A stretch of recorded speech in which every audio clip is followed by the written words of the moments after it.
Então, ótima noite para vocês. Nessa aula de hoje, nós vamos falar sobre emoções e sobre a motivação, uma perspectiva cognitiva, tá? É um prazer ter vocês aqui comigo.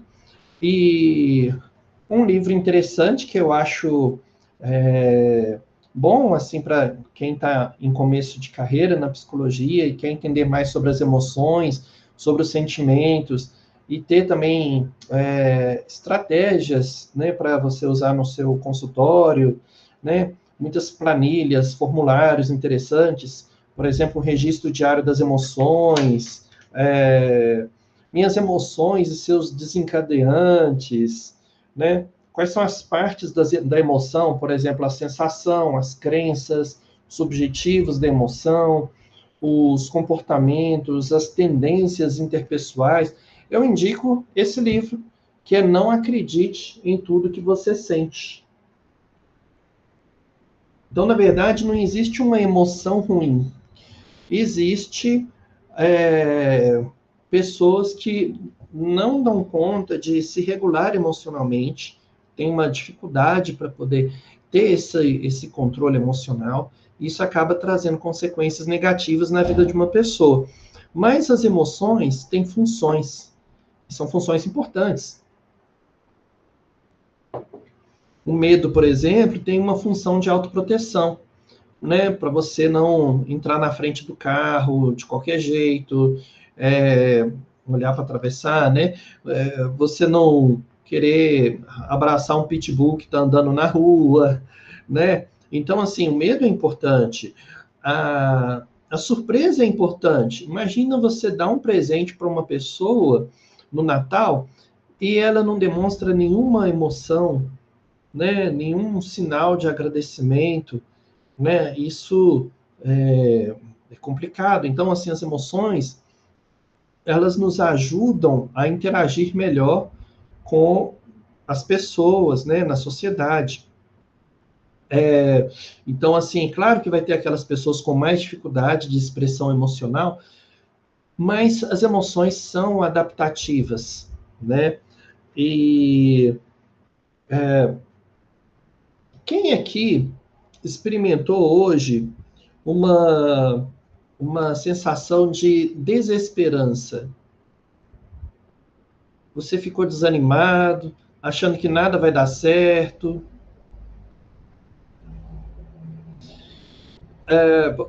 E quem aqui experimentou solidão? Se sentiu sozinho, né? Tem pessoas, por exemplo, que mantêm um relacionamento, né? Simplesmente pelo fato de ter medo da solidão, né? Então, embora o relacionamento não esteja tão bom, né? A pessoa não se sente bem, não se sente confortável ali, não se sente amada, mas o fato de estar sozinho a assombra, né, a desanima, faz com que ela tenha muito medo, né? O medo muitas vezes do novo, né? O medo do novo assusta. E, enfim, então as nossas emoções são muito importantes. Quem aqui experimentou uma tristeza hoje? Que bom que não, né, Eliette? Hoje não, graças Hoje a Deus. não. A Estela experimentou. O que aconteceu, Estela? Fala pra gente aí. A Michele disse que solidão assusta mesmo. Melhor nem falar? Então, tudo bem, eu te entendo, pode ficar tranquila. A Josi, tristeza, mas é TPM. Não, faz parte, né? Eu não posso dizer que eu compreendo inteiramente, obviamente, né? Que eu, né, não tenho, não passo por esses dias, mas, enfim, eu sei que, de fato, as mulheres têm muitas alterações emocionais nesse momento, né? E, assim, chega ao ponto de se emocionar até com a inauguração de supermercado, né? Então, tudo pode ser um motivo, assim, para chorar, ou para rir, ou para brigar com alguém, né? Os nervos, às vezes, ficam à flor da pele, né? Enfim, é, Se, por exemplo, você se sente uma pessoa solitária, é porque conexões com as pessoas são importantes.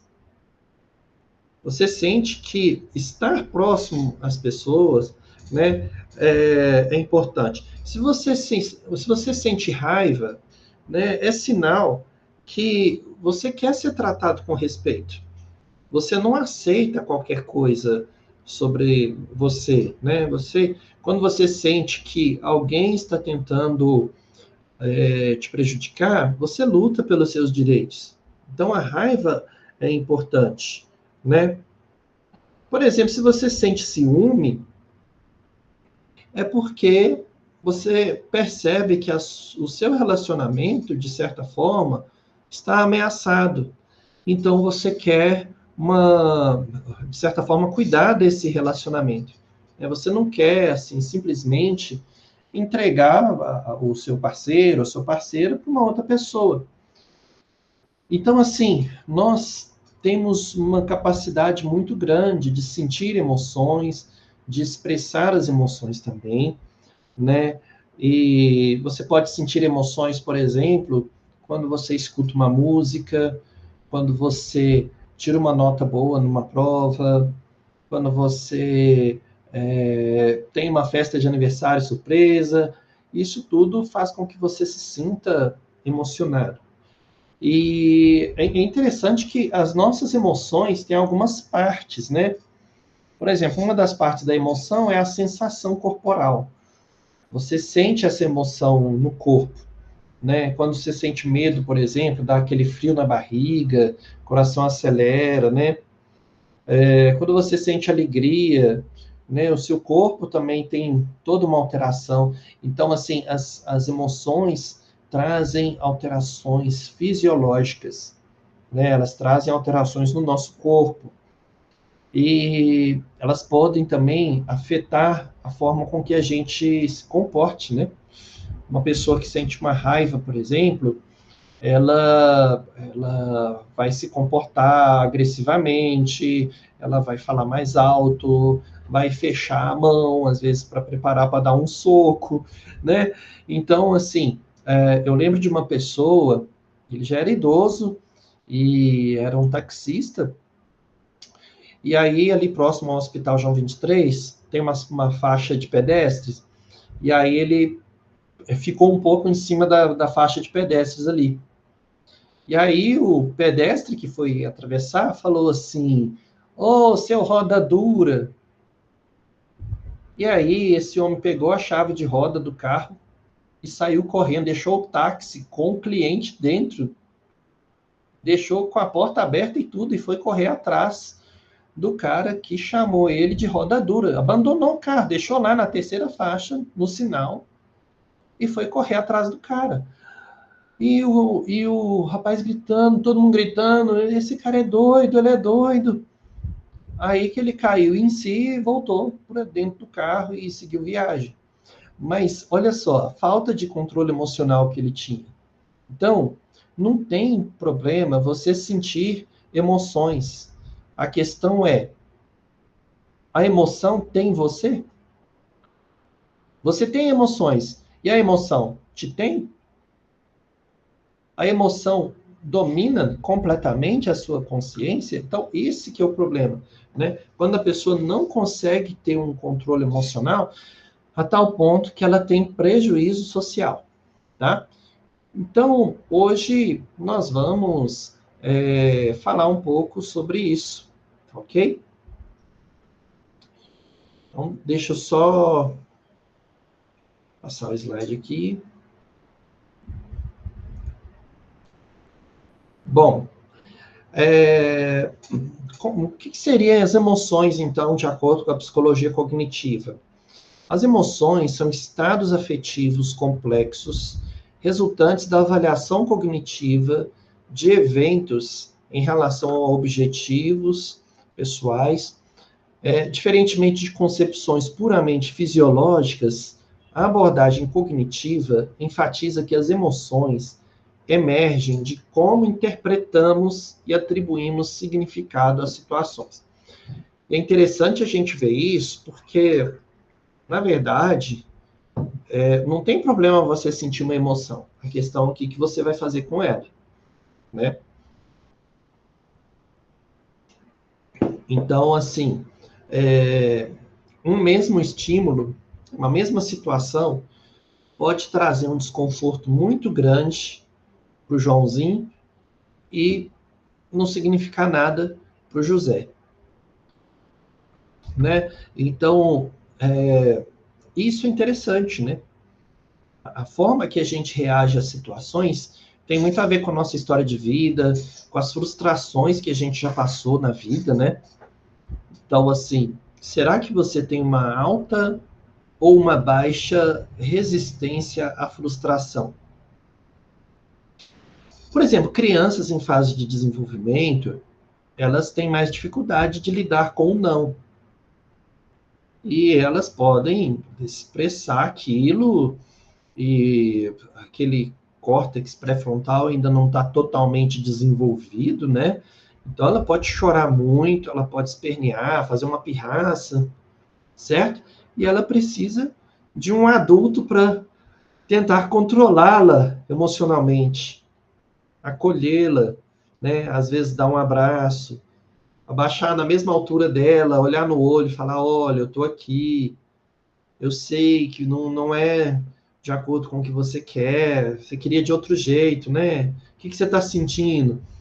E aí você ajuda essa criança a nomear essa emoção, né? Bom, isso seria o ideal. Mas o que acontece geralmente? Chinela havaiana voando para todo lado, varinha, chicote. Minha mãe apanhava de cabresto, sabe o cabresto de cavalo? Aí depois ia tomar banho na bacia com sal. Imagina o tanto que sofria, né? Meu pai ajoelhava no milho.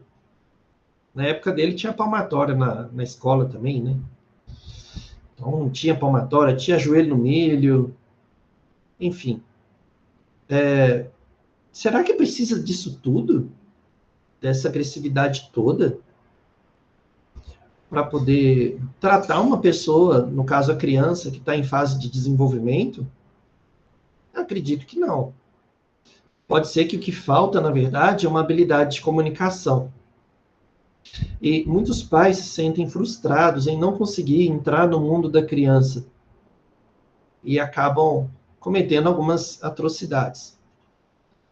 O problema é que depois que você fala, você não tem mais controle sobre a palavra. E geralmente, essa criança vai guardar justamente aquela fala negativa.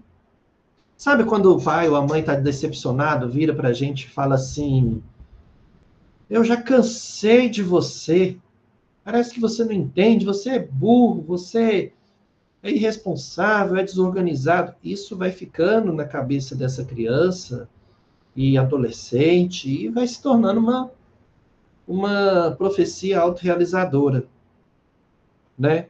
A criança acaba incorporando isso, de certa forma. Eu lembro de um cliente que eu atendi aqui no consultório, o pai dele chamava ele de, desculpa a palavra, gente, chamava ele de vagabundo. Era o apelido dele dentro de casa. Resultado, esse menino, que hoje está com uns 37, 38 anos, ele até estudou, mas nunca conseguiu trabalhar na área. Esse menino nunca conseguiu ser firme num relacionamento. Vai puxando, vai de um e outro, e outro, e outro, e outro, nunca conseguiu firmar com ninguém. Será que não é resultado dessas palavras? Eu penso que pode ter uma influência significativa. Na forma como essa pessoa se vê, na forma como ele se comporta. Tipo, se ele é isso, então ele não precisa fazer nada, né? Você já enquadrou ele numa matriz, ele é desse jeito.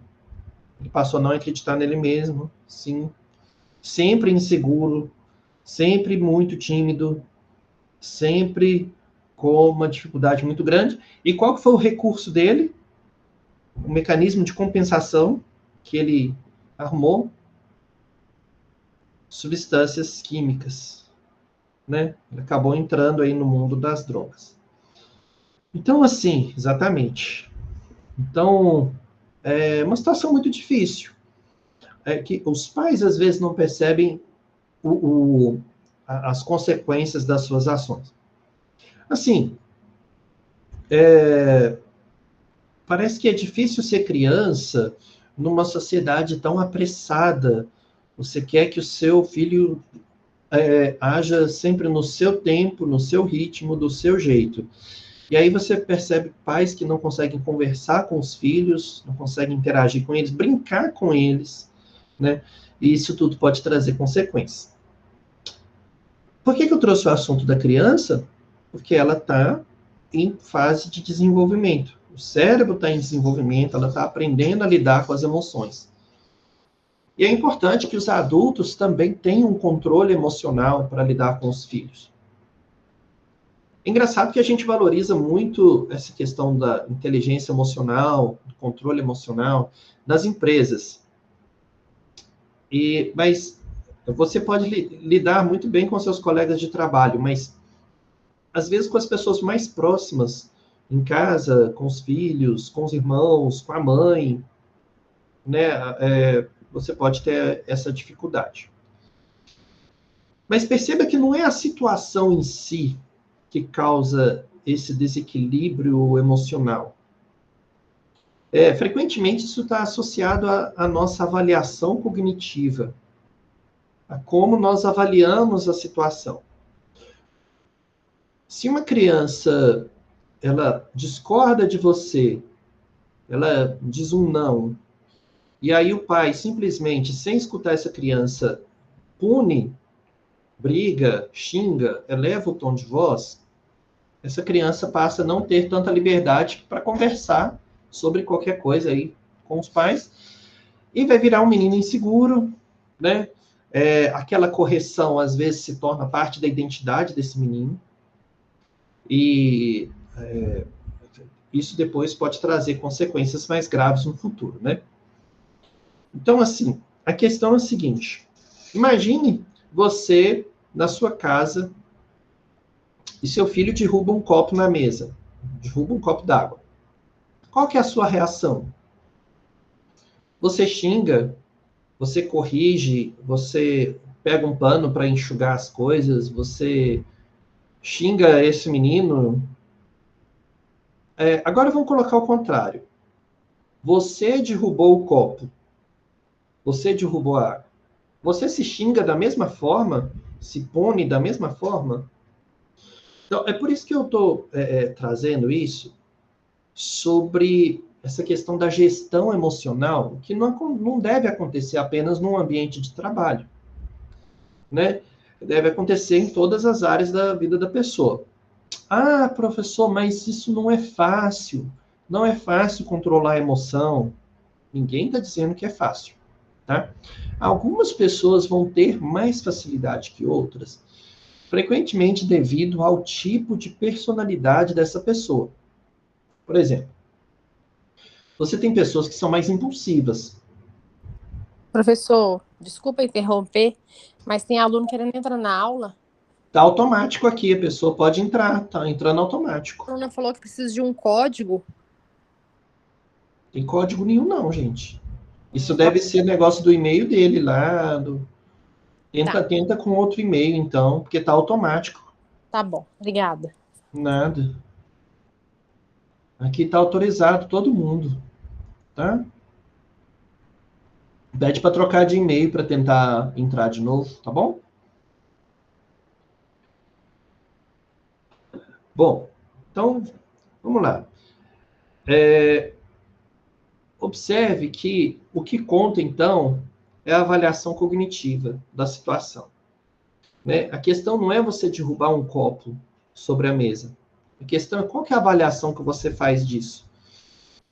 As situações que não estão totalmente de acordo com o que você espera, com o que aconteceu com você, assim, você consegue gerenciar bem isso ou não? Qual que é a avaliação que você faz? Pensando em termos de personalidade, tem pessoas que são mais impulsivas, tem pessoas que que são mais explosivas, né? E tem pessoas mais tranquilas, enfim. Tudo isso tem a ver com personalidade. Qual que é o nosso desafio enquanto ser humano? Tentar levar a inteligência para nossas emoções. Você tentar controlar racionalmente um traço de personalidade. Ou tentar controlar racionalmente a sua reação emocional quando a situação não ocorre da maneira que você esperava. Tá bom? Bom, e motivação? Gente, quando a gente fala em motivação, a gente fala em direcionamento, energização e persistência. Direcionamento são os processos que orientam o comportamento em direção a objetivos específicos. Então, a motivação, ela te direciona para uma ação, para alguma coisa, para alcançar algum objetivo. A motivação também envolve energia. Energia. Você já viu que quando você não quer ir fazer academia, não quer ir lavar vasilha, ir arrumar casa, ou mesmo ir lá visitar uma pessoa específica, você se sente com essa baixa de energia? Você não se sente motivado. Fala, nem, eu tenho que ir lá na casa do fulano. Nem, eu tenho que ir lá ligar para o fulano. E você se sente uma baixa de energia. Então, dentro da motivação, a gente tem esse direcionamento, a energização, tá? E tem a persistência também, que é você sustentar o comportamento face a obstáculos e distrações. Então, quando você persiste, isso é sinal que você conseguiu ter essa perseverança, você adia a sua gratificação, ou seja, tem gente que quer o resultado sempre rápido, da noite para o dia. Quando você é persistente, você suporta o processo, suporta o tempo, né? Então, ninguém perde 20 quilos num dia, né? Então, você tem que ter a persistência, né? De falar assim, não, em 4 meses eu vou perder 20 quilos. Só um exemplo. Você perdeu 4 quilos por mês, né? Aliás, 5 quilos por mês, né? Em 4 meses. Então, boa noite, Olivia. Você entrou. Você tá sem volume, tá? Mas eu tô vendo o seu sorrisão aí. Viu? Então, tá bom. Boa noite, seja bem-vindo. Todo mundo que entrou depois aí, seja bem-vindo, né? Já falamos um pouco de emoções, agora estamos falando de motivação. Então, o que é a motivação? Tem direcionamento, energização e persistência. A motivação compreende os mecanismos cognitivos que iniciam, direcionam e mantêm comportamentos orientados a metas. Envolve expectativas, valores atribuídos a resultados e crenças sobre as capacidades pessoais. Todos os processos mentais que medeiam a relação entre a situação e a ação. O que a gente percebe aqui? Por exemplo, uma atividade que não te deixa tão motivado, às vezes, qual que é a nossa alternativa? Procrastinar. Né? Você fica tão ansioso por, nossa, eu tenho que fazer isso, eu tenho tanto de trabalho, eu tenho prova, eu tenho que relatório para entregar lá na empresa, tanta coisa. Qual que é a tendência da pessoa? Procrastinar, ou seja, deixar para depois. Só que aumenta o seu nível de ansiedade, porque você não resolveu aquela tarefa, aumenta a culpa na sua mente, porque você sabe que você devia estar fazendo outra coisa, né? E aí você deixando para a última hora, o nível de qualidade também diminui, né?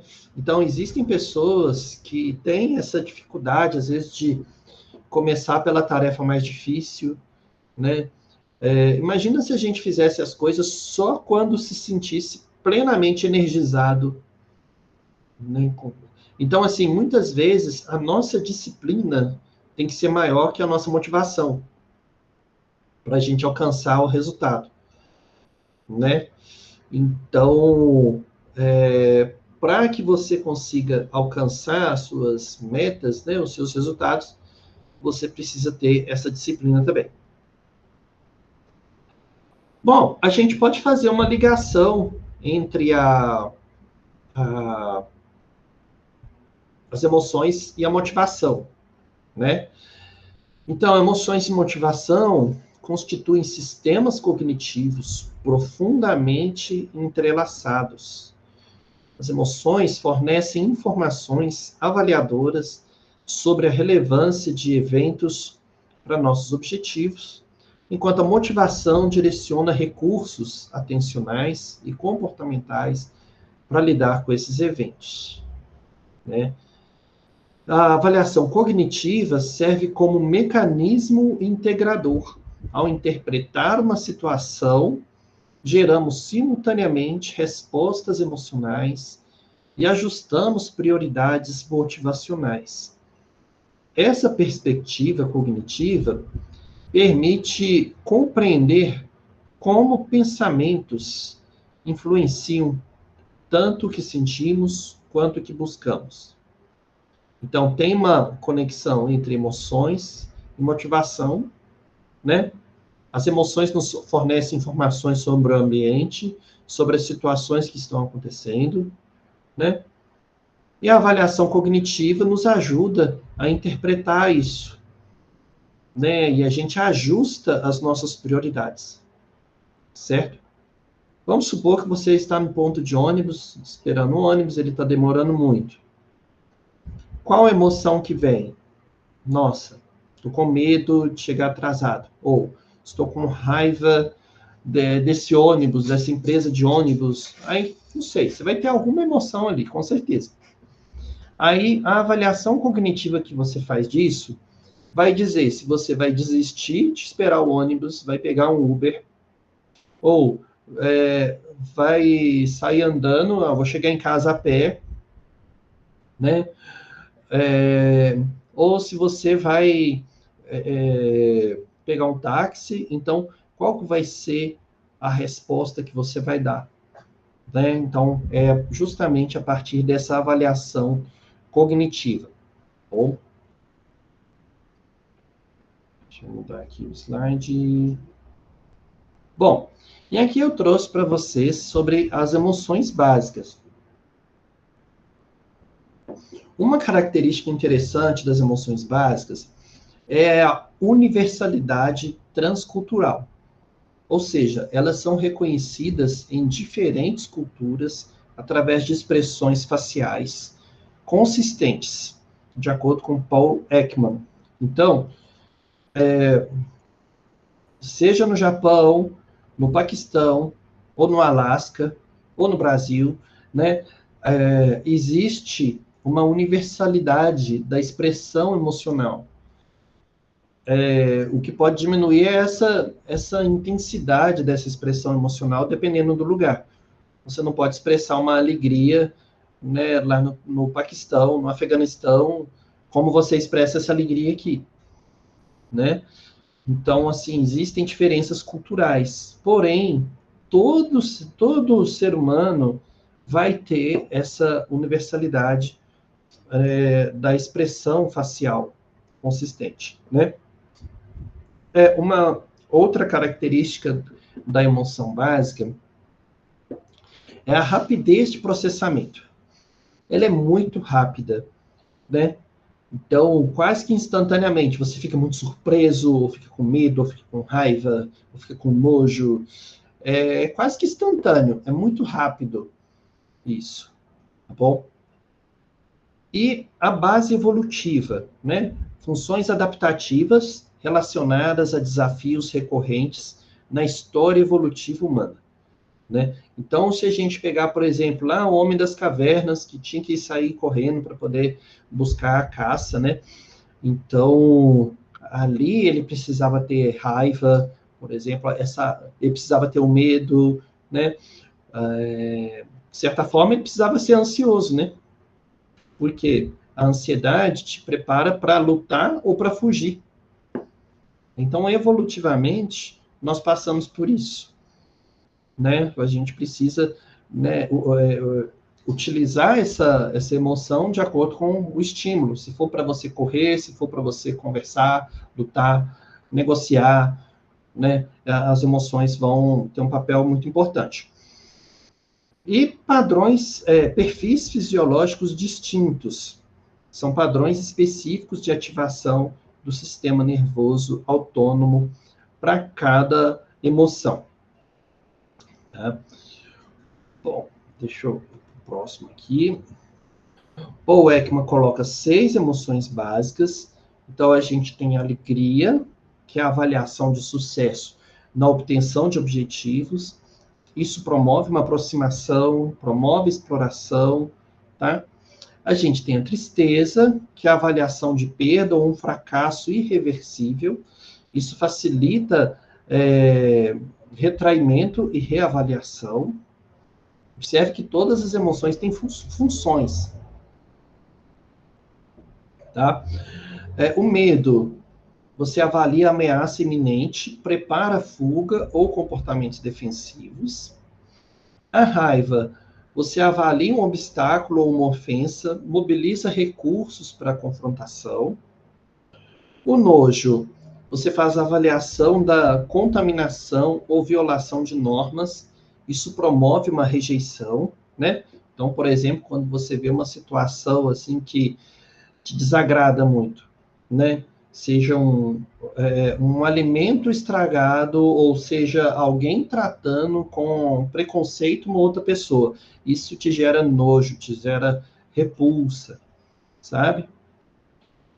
Surpresa é uma outra emoção também, que é a avaliação de um evento inesperado, redireciona a atenção para o processamento, para aquele processamento daquela informação, né? Quando você chega em casa e tem uma festa surpresa para você, aí você reage àquilo instantaneamente, você se adapta àquilo, certo? Ou quando você recebe um presente, enfim.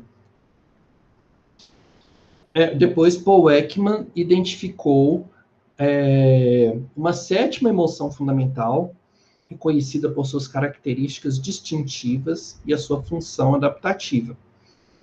Quais são as características distintivas do desprezo? Uma expressão facial única. Então, caracteriza-se por um canto da boca levantado unilateralmente, um sinal de desdém, sabe? Aquela cara assim, né? Só um canto da boca, né?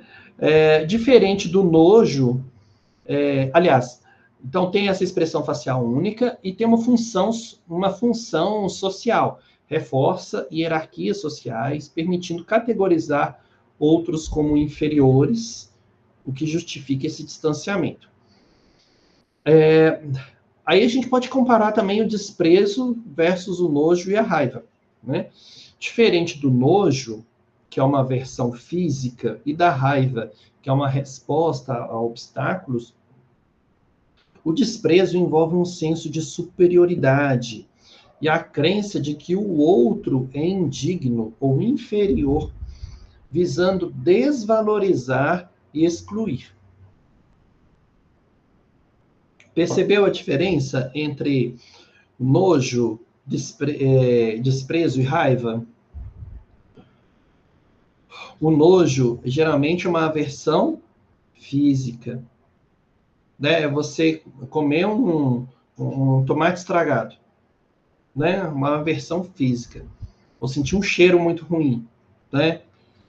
Já o desprezo é quando aquela pessoa te olha do alto da cabeça à planta do pé e fala assim: você não sabe nem correr direito, você não sabe nem cozinhar direito.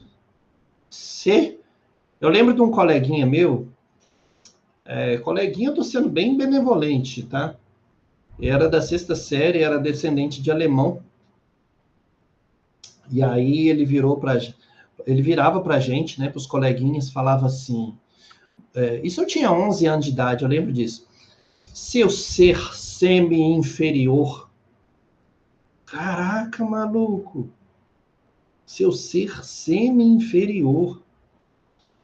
Sabe aquela coisa meio ariana, meio de Segunda Guerra, sabe? Que os alemães desprezavam os judeus, assim. Era uma coisa muito assim. Eu fiquei impressionado.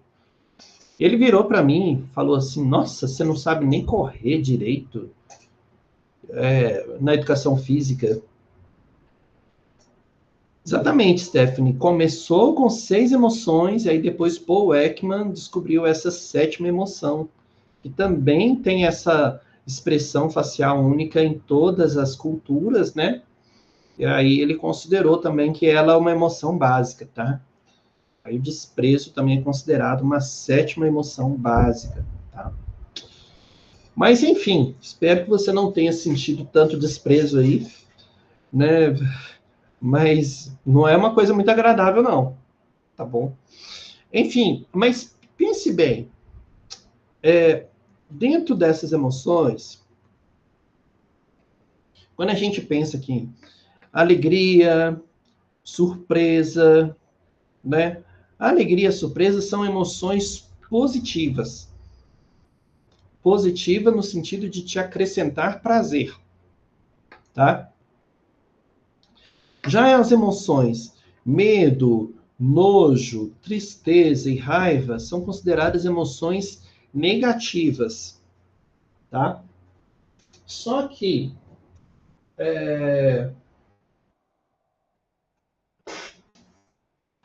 bom, o que acontece? O fato de ser uma emoção negativa não quer dizer que é ruim ter essa emoção. Essa emoção tem uma função, tá? Quem quer entender mais sobre emoções positivas e emoções negativas, ver como que isso influencia na vida da pessoa, a psicologia positiva estuda muito isso. A psicologia positiva não é autoajuda, tá? É um movimento da psicologia que estuda sobre a qualidade de vida das pessoas, o que faz as pessoas prosperarem, né, terem um bem-estar subjetivo. Aí, para quem interessa sobre o tema psicologia positiva, eu recomendo Felicidade Autêntica, do Martin Seligman, esse livro. E recomendo também esse aqui, Florescer, também do Martin Seligman. Que aqui ele vai explicar exatamente o que é emoção positiva, emoção negativa. Vai falar que tem muitas pessoas que são guiadas mais pelas emoções negativas do que pelas positivas. E também vai falar que o que contribui mais para o nosso bem-estar é justamente você cultivar mais emoções positivas do que as negativas. Então, a positiva acrescenta prazer e a negativa retira o prazer. Pode falar, Lucas.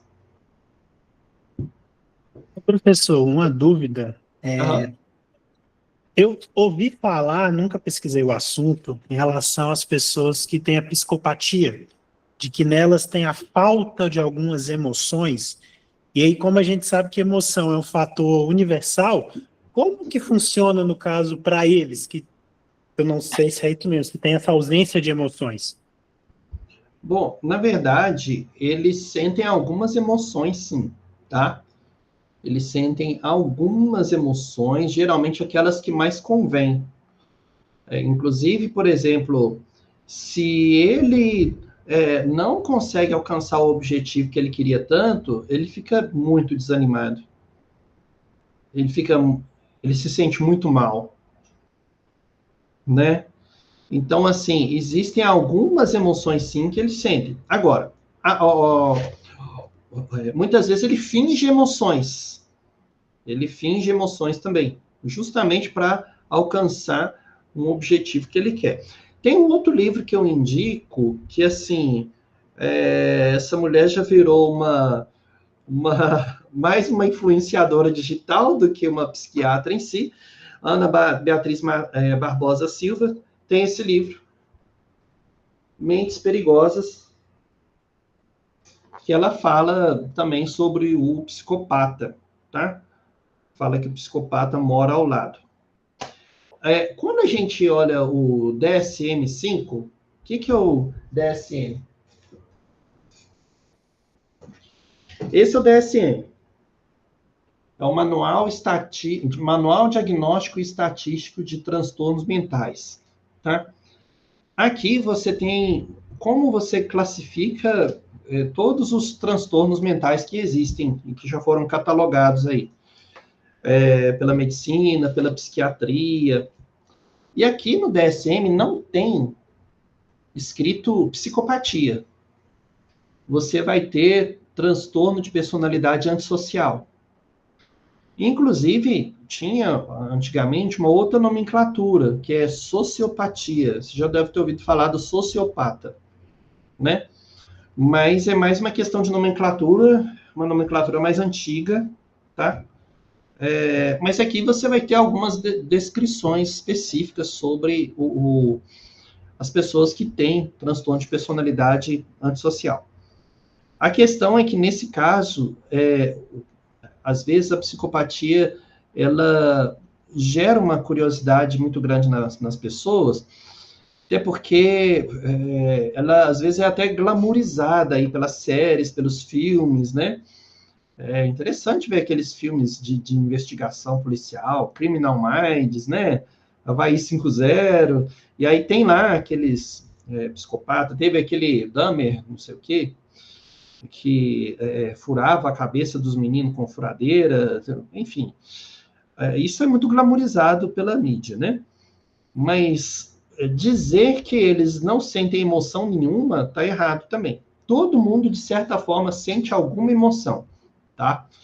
Uns mais, outros menos. E existe um transtorno que chama alexitimia. E nesse transtorno, a pessoa tem uma dificuldade quanto à expressão emocional, tá bom? Beleza? Beleza, professor, obrigado. Por nada. Então, tá. Então, quando a gente pensa, voltando a falar do desprezo, né? O desprezo, ele também tem uma função adaptativa. Pode não ser a melhor função, né? Eu não estou dizendo que é uma adaptação funcional, né? Mas a função adaptativa do desprezo é justamente sinalizar a superioridade social e manter limites grupais, né? Cognitivamente, o desprezo surge da avaliação da inferioridade moral ou competencial alheia, levando ao distanciamento emocional. Imagine só, talvez você já tenha sentido desprezo por aquele médico que você pensou que ele não sabia nada, ou por aquele dentista que demonstrou insegurança. Talvez você tenha sentido desprezo quando você foi numa padaria ou num açougue e viu que aquele funcionário não sabia te atender corretamente, não sabia nem cortar uma carne direito, enfim. No primeiro emprego, às vezes a gente se sente desprezado, né? Os colegas mais experientes viram e falam assim, nossa, você não sabe nada, se vira para aprender, nossa, você não é o fulano de tal, que tem a pós-graduação tal, se vira aí para aprender, né? E muitas vezes, né, as pessoas ou desprezam ou são desprezadas, né? Então, o desprezo tem profundas implicações sociais, contribuindo para discriminação, marginalização, manifestando-se do sarcasmo sutil a uma condenação explícita. Eu lembro de quando, por exemplo, eu estava formando em psicologia, eu trabalhava numa grande empresa, no RH, e entrou uma gerente de RH lá, na verdade ela era uma coaching, ela não era psicóloga, né? E aí ela virou para mim e falou assim, aqui, se você acha que você vai crescer aqui dentro dessa empresa, pode tirar seu cavalinho da chuva, aqui você não cresce não. né? Então, ela me desprezou ali, certo? Mas tudo bem, né? Eu sei que tem coisa que é minha, tem coisa que é do outro, sabia que era um limite dela, ela não me suportava ali, e tudo bem, vida que segue, né? Depois disso eu fui fazer mestrado, então acho que foi certo. Foi certo que ela achou que eu não ia dar nada na psicologia. E era uma coach, que estava me mandando embora ali. Enfim, a vida dá muita volta, né? Bom, agora vamos falar das emoções secundárias e complexas. As emoções secundárias emergem de processos avaliativos mais elaborados, envolvendo autoconceito, normas sociais, representações mentais complexas, diferente das básicas. Elas requerem consciência reflexiva do self como objeto de avaliação. O que isso significa? Você ter uma consciência de si mesmo como objeto de avaliação, ou seja, você mesmo se avalia. Você mesmo é o seu objeto de avaliação, compreende? Você tem uma consciência reflexiva de si mesmo. Então, requer também uma comparação com os padrões internalizados ou expectativas sociais. Já viu quando você não consegue atender uma expectativa da sociedade, do seu pai, da sua mãe? Como é que você se sente? Com culpa, com vergonha, né? Ou com raiva. Tem gente que fica com raiva, que não atingiu o objetivo. Enfim, processamento temporal estendido, passado e futuro. Como assim? Você fica ruminando aquilo por muitos anos, tempos, né? Semanas, meses, anos, você fica ruminando na sua mente aquela situação às vezes que você passou vergonha. Por isso tem gente que tem medo de falar em público até hoje. Eu sofri uma situação de vexame na escola, os colegas riram, né? E aí você não se sente bem para poder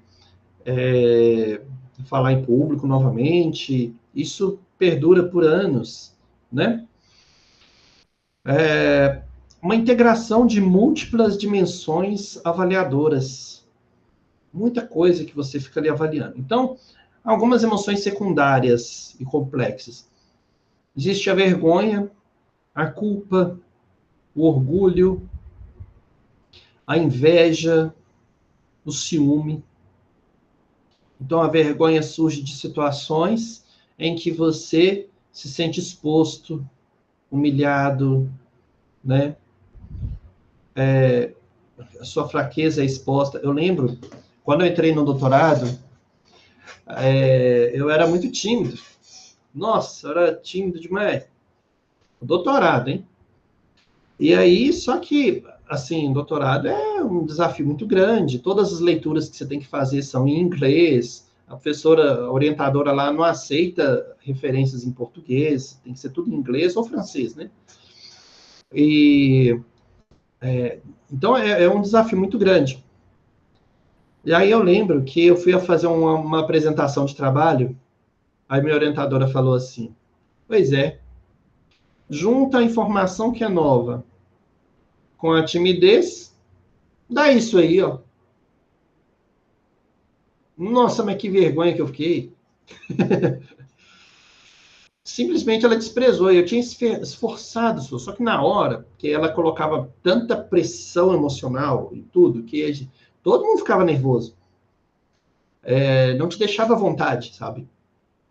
E aí, é claro, em algum momento vinha um branco, era difícil e tal, mas bola para frente, não deixei parar por isso, não.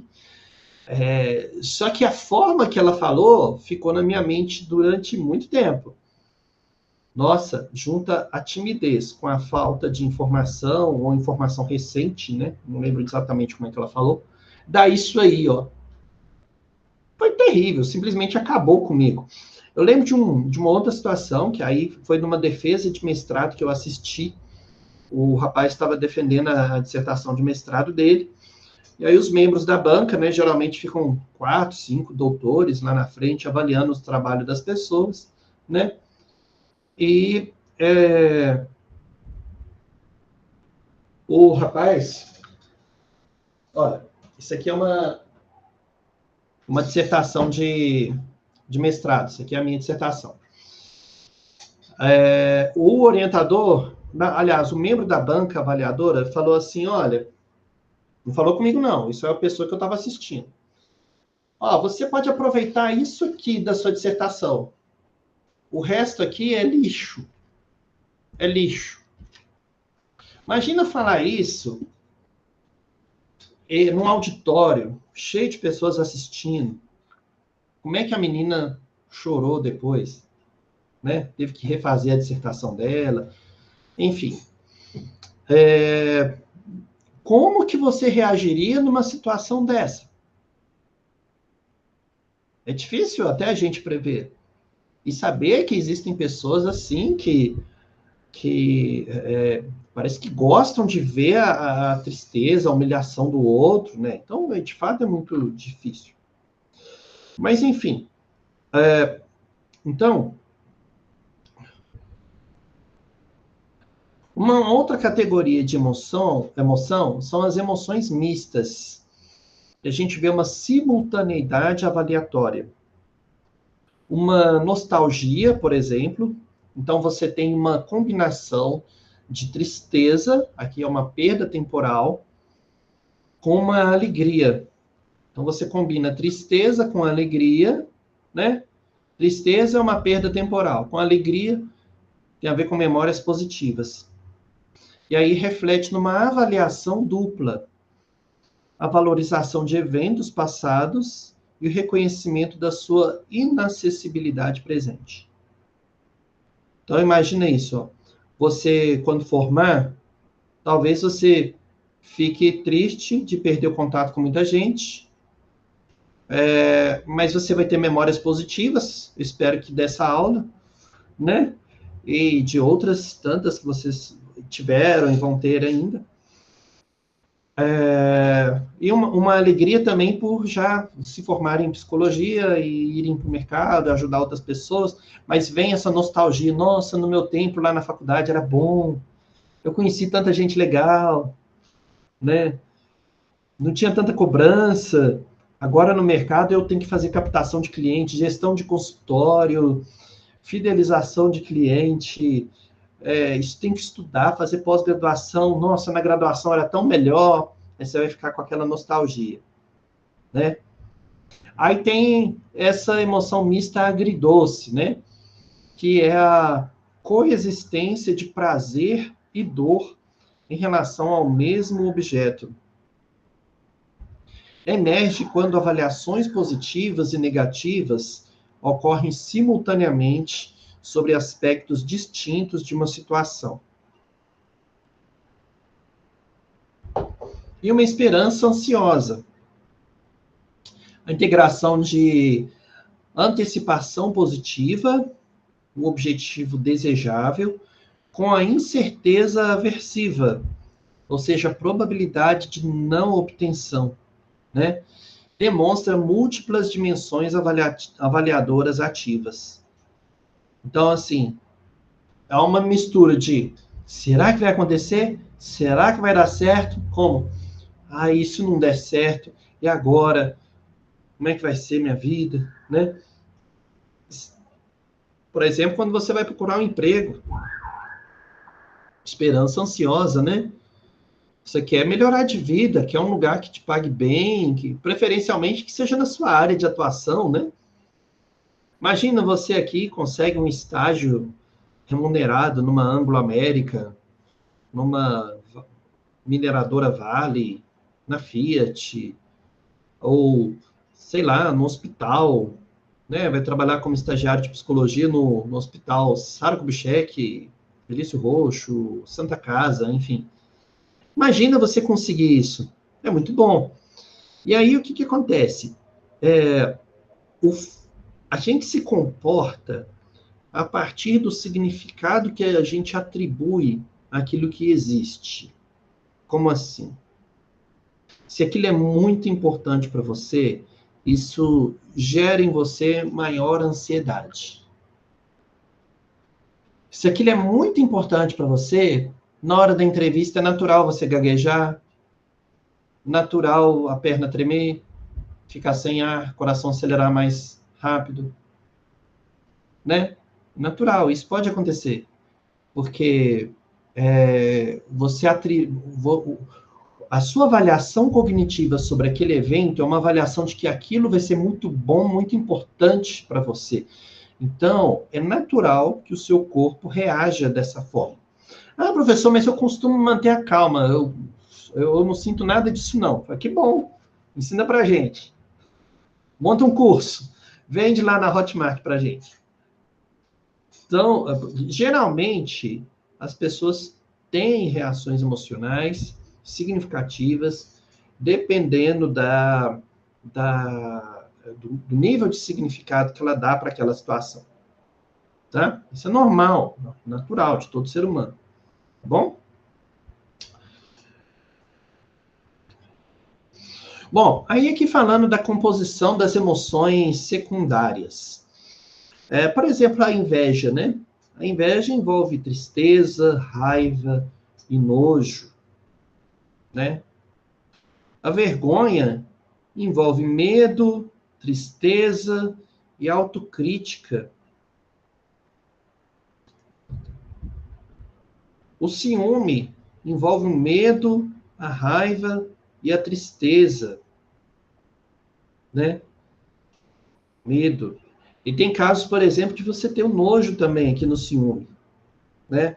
Porque a aversão àquela situação te deixa enojado. Você vê alguém, o seu namorado, sua namorada, conversando com uma outra pessoa muito íntima, não sei o quê, aí isso pode despertar o ciúme. E aí, nesse ciúme, você tem medo de perder a pessoa, raiva da outra, tristeza, por que fulano fez isso? E o nojo, que é a repulsa daquela situação. Tá?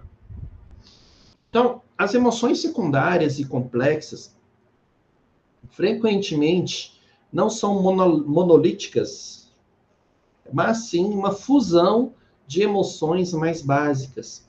Essa composição reflete a complexidade das avaliações cognitivas envolvidas, onde múltiplas valências e significados coexistem, resultando em estados afetivos ricos e multifacetados.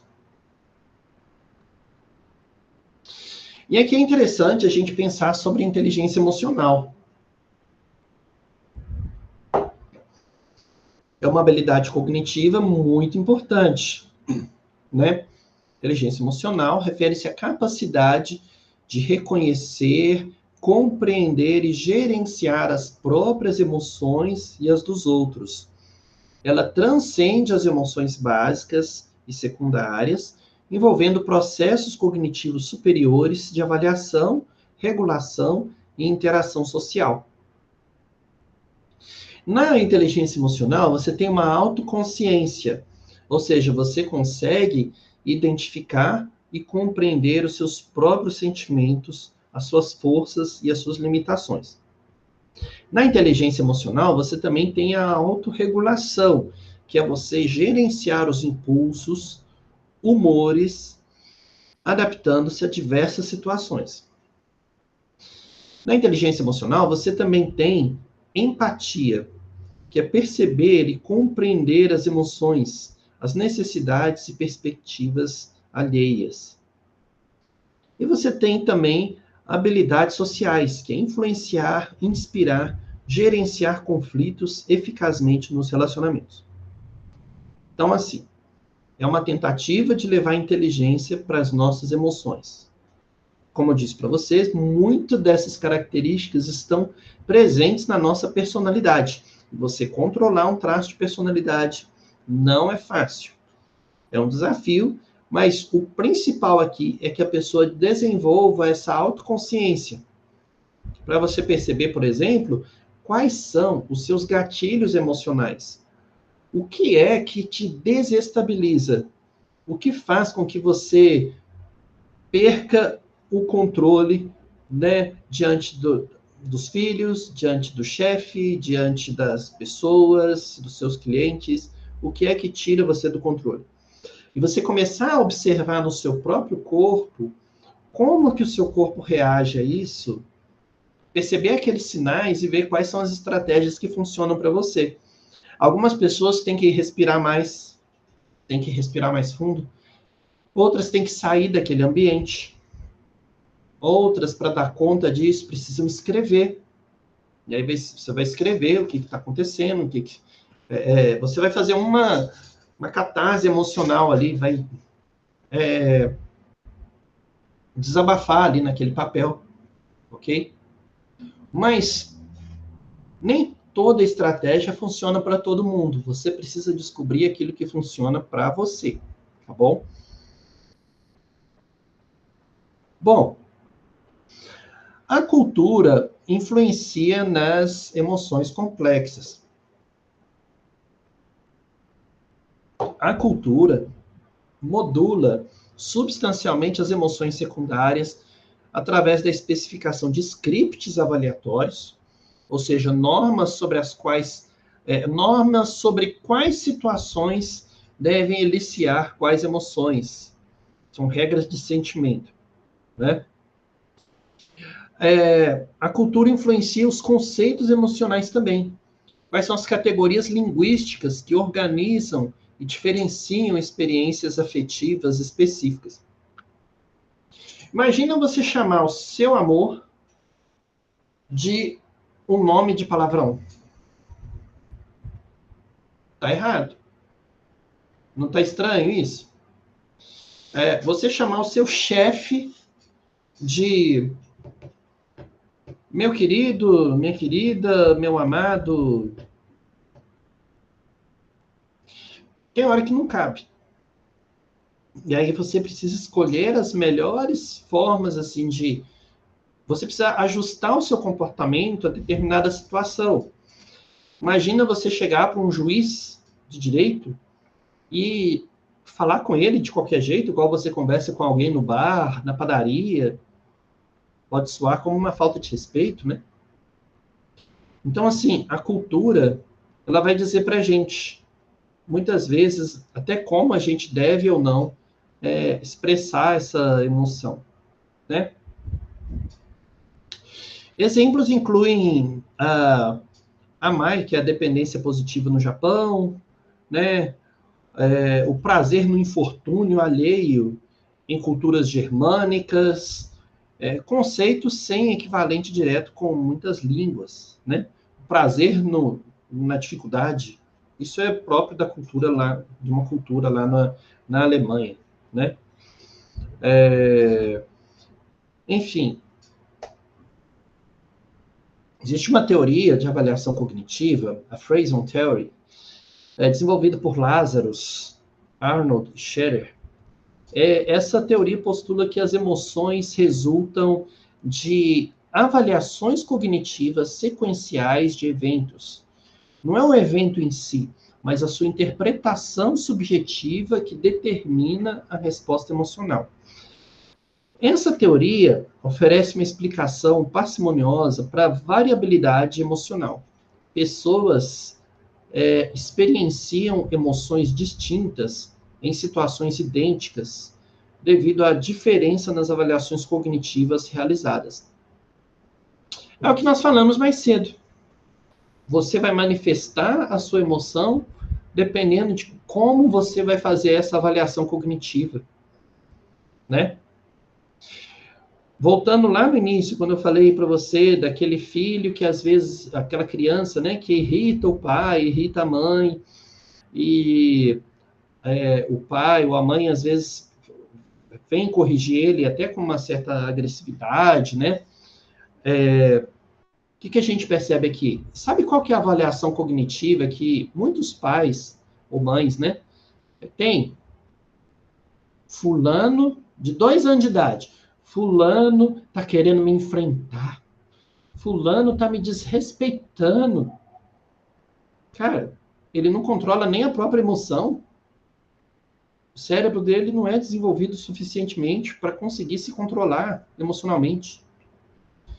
E aí a avaliação cognitiva que o pai ou a mãe faz é que o menino está te enfrentando, que ele está te desrespeitando. Não. Na verdade, esse menino está gritando por acolhimento, por ser compreendido, né? Então, a gente tem que prestar atenção em qual que é a nossa avaliação cognitiva que a gente faz sobre cada situação, tá? E aí eu trouxe algumas dimensões primárias de avaliação.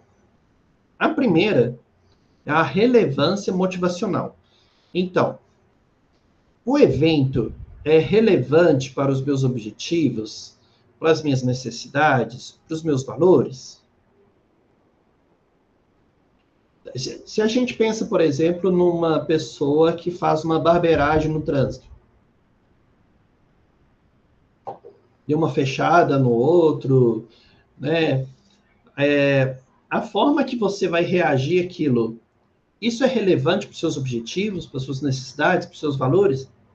A forma que você vai reagir pode significar, por exemplo, a perda da sua vida? Então não compensa.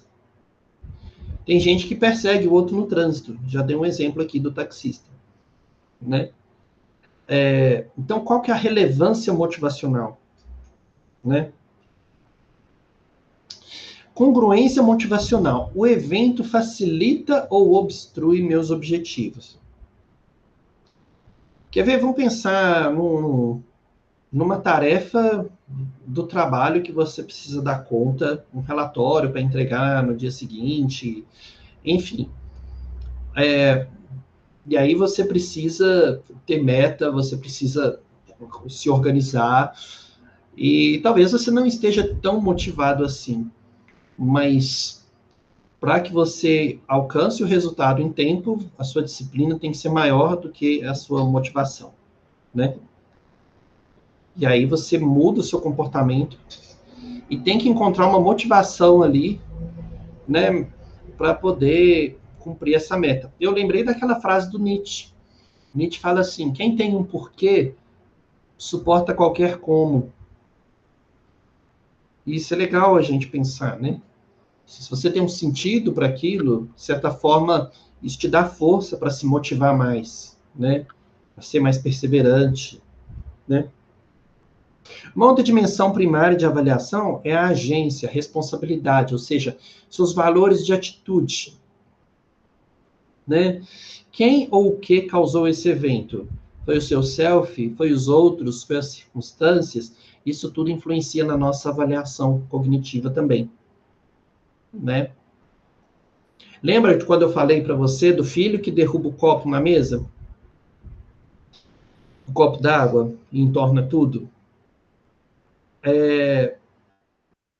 Se fosse você, a sua avaliação cognitiva seria diferente, né? Mas porque é ele, às vezes, você se sente no direito de chamar a atenção com mais rispidez, mandar o menino para o quarto, colocar de castigo, pegar o cinto, bater nele. E claro que eu não estou apoiando esse tipo de comportamento, né? Eu defendo uma educação mais positiva, né?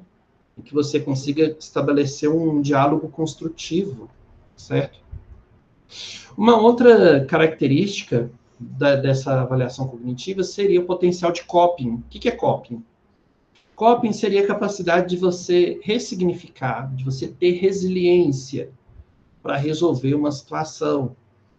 Embora você tenha passado por situações difíceis, situações negativas, você ter uma energia interna para conseguir vencer isso, vencer essa dificuldade. Então, quais são os seus recursos cognitivos ou quais são os seus recursos internos para lidar com esse evento? E uma quinta dimensão primária de avaliação seria a compatibilidade com normas. Esse evento viola ou confirma padrões sociais e morais internalizados.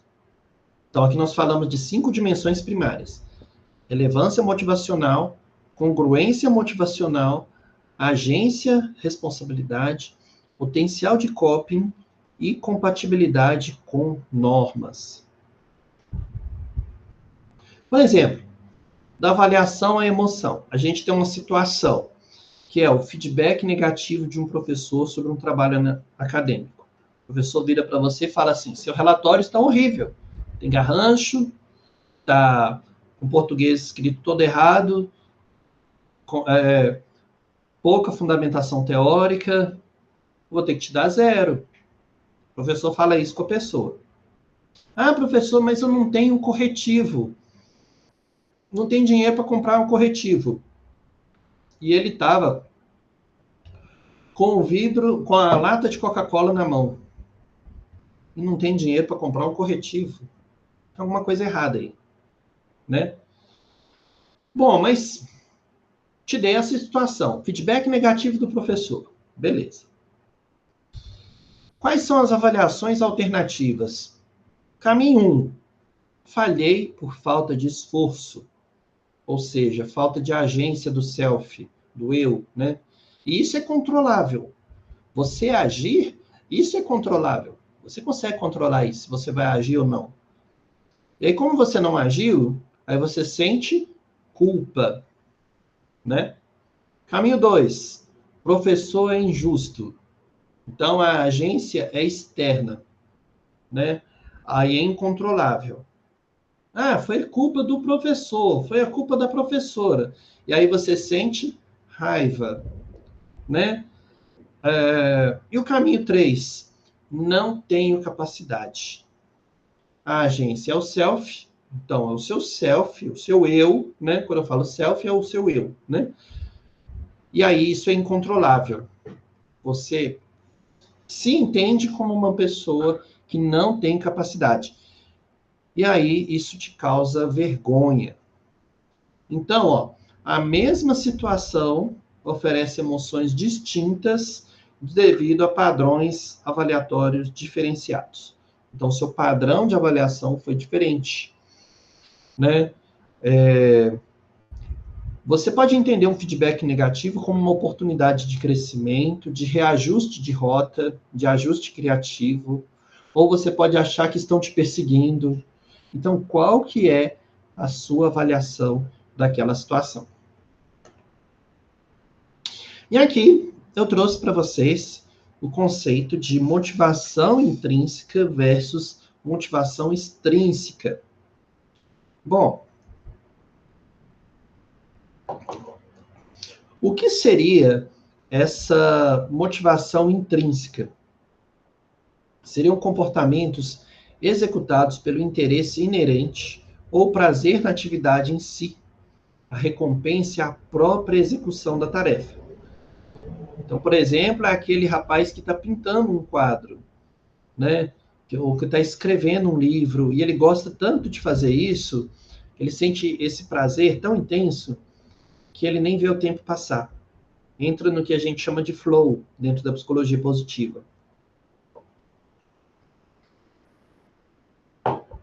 O que é o flow? O flow é um estado de fluxo, em que você entra tão profundamente numa tarefa, aquilo te faz tão bem, você nem percebe o tempo que você fica fazendo aquela tarefa. Tá? A motivação intrínseca é assim, você sente um prazer imenso em fazer aquela tarefa. Baseada numa autossatisfação, né? Satisfação autotélica, uma autossatisfação, promove o aprendizado profundo, maior persistência e criatividade, sensação de autonomia e competência. Então, na motivação intrínseca, imagine só que você seja um mecânico de automóveis. Você sente prazer nisso, você gosta, você dedica o tempo que for necessário até consertar aquele carro.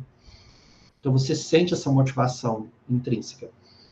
Agora, se você está no meio da estrada e furou o pneu, você tem que trocar aquele pneu, você não troca porque está feliz. Ai, que legal, vou trocar um pneu, que coisa boa, que alegria. Não, né? Aí a motivação é extrínseca. Se você não trocar o pneu, você não sai dali. Então, assim, a motivação extrínseca vem de fora. É para você obter uma consequência separada da atividade, né? Uma recompensa ou para evitar punições. A motivação extrínseca é baseada na instrumentalidade, né? Então, por exemplo, você trabalha porque quer ganhar dinheiro ou você trabalha porque gosta? Se você trabalha para ganhar dinheiro, o trabalho é instrumental. É um instrumento para você conseguir pagar suas contas, tá? Então tem essa dimensão instrumental e tem a dimensão realizadora do trabalho. Certo? Então é baseada na instrumentalidade. O que eu vou ganhar com isso, né? É eficaz para tarefas simples ou desinteressantes. Pode minar a motivação intrínseca pré-existente. Ou seja, imagine que você fosse chamada para fazer os doces de uma festa de aniversário. Você gosta muito de fazer isso, de confeitar, acha muito legal, todo mundo gosta muito dos seus doces. E você é convidada para fazer isso. Beleza, você topa, claro, tem agenda, ótimo. Aí a pessoa vira para você e fala assim, tá bom, então vou te pagar R$10. São 4 horas de festa. Você vai gostar? Então, aquilo que era uma motivação intrínseca, né, do nada passou a ser extrínseco, e você já começou a olhar e falou, poxa, mas, nossa, R$10? Uma festa de 4 horas? Né? Eu lembro quando eu estava aprendendo, aliás, quando eu estava aprendendo, não. Eu tinha uns 16 anos, mais ou menos, já tocava violino em casamento. E tocava desde os 12, né? Mas aí, uma pessoa lá, conhecida do noivo, vira para mim e fala assim, nossa, mas que absurdo, você vai cobrar do irmão? Não cobra do irmão, não, que absurdo. Eu olhei aquilo e falei, como assim? Eu tinha 16 anos, era um dinheirinho que entrava, que era legal, para poder pagar minhas contas, né? Ninguém aprende violino de um dia para a noite, não.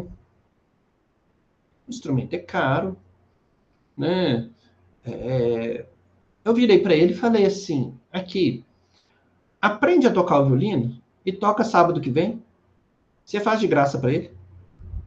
Não, mas eu não dou conta, eu não consigo. Falei, não, então você aprende, toca, fica à vontade. Eu lembro que eu, adolescente, respondi desse jeito.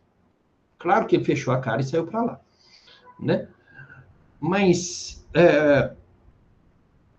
tá certo que eu gosto de tocar o instrumento, mas a forma que ele falou foi como se fosse um absurdo eu cobrar. E, cara, chega no supermercado BH e fala assim, olha, que absurdo vocês cobrarem pela batata frita, pelo hambúrguer, né? Pelo leite em pó, que absurdo, né? Não adianta nada. Você não paga, não leva, né? Enfim, isso acaba minando a sua motivação, certo? Bom, tem uma outra teoria que é muito interessante também, que é a da autodeterminação, do Deci e Ryan. Eles propõem que a motivação extrínseca não é monolítica, mas ela varia em grau de internalização e autonomia percebida. Então, pensando na regulação externa, o comportamento é controlado por recompensas, por punições externas, né? A regulação introjetada, o comportamento é para evitar a culpa ou manter a autoestima. Você tem a regulação identificada, que é o comportamento valorizado como pessoalmente importante. E você tem a regulação integrada, que é o comportamento totalmente assimilado ao self. Então, na verdade, o melhor é quando você consegue integrar essa regulação, né? quando você consegue lidar bem com a regulação externa e interna. Então, à medida que nós avançamos no contínuo, aumenta a experiência de autonomia, mesmo em motivações tecnicamente extrínsecas. Então, o fato de você ter ou não controle sobre a situação vai dizer se você consegue se regular, se você vai se sentir mais motivado intrinsecamente ou extrinsecamente. Tá?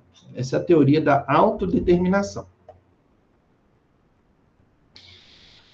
Bom, nós temos necessidades psicológicas básicas, né? Por exemplo, necessidade de autonomia, né? Que é a experiência de volição e autoendosso das próprias ações.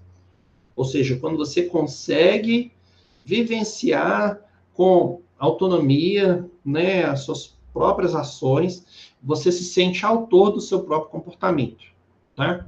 Melhor coisa que tem é quando você se sente autônomo, né? Ninguém precisa te controlar, você sabe o que fazer, sabe o que quer, né? A outra necessidade psicológica básica é a competência, que é a experiência de eficácia na interação com o ambiente. Sentir-se capaz de produzir resultados desejados. Isso aqui entra muito na questão da autoeficácia.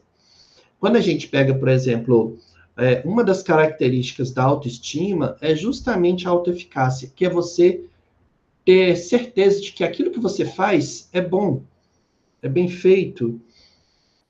Você confia no seu trabalho, por exemplo. Ok?